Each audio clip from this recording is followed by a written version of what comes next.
Okay, unique produces a duplicate-free version of the array using the three equals to test objects equality. In particular, only the first occurrence of each value is kept.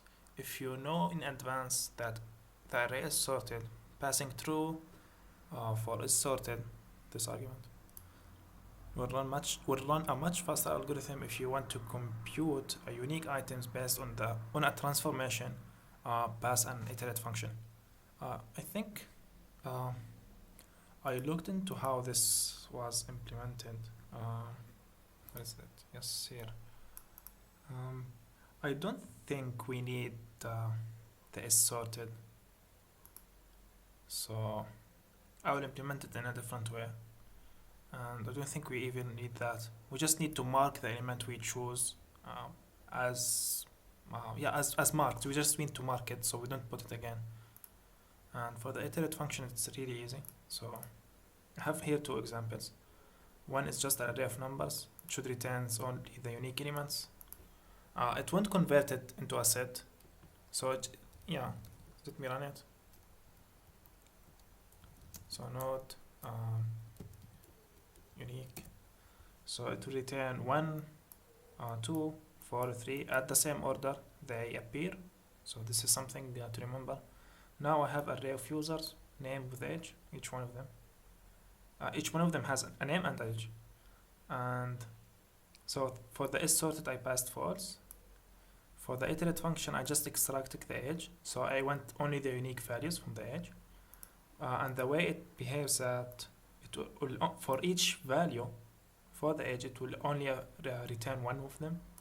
So Ruwad and Sarah have the same age. So it will only return Ruwad. This is the first one it found.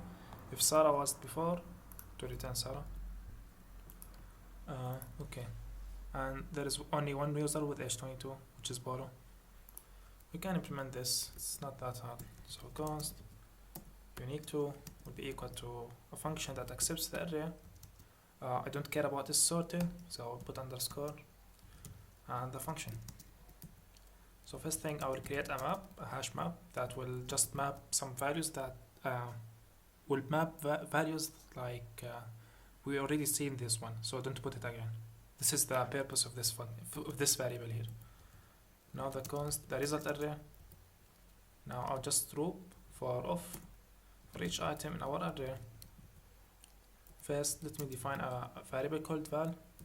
If we have a function, val will be equal to the return type of the function for the return value of the function. Else, val will be equal to item. And if we have the function, we will just override that val, right? Now we need to check if we don't have val inside our map. I will just put it. So like I'm marking that as true. We seen that, we added that to the result. And let's add it. And I won't put the val itself, I would put the item. Because there is a case that this iterate function changes the val, changes the item, and I want the original item, not the calculated values. I think now just return this. So yeah, this is basically says if we didn't see this value before, just put it inside the result and mark it as true so we don't put it again. We can run the same examples. Should see the same results again.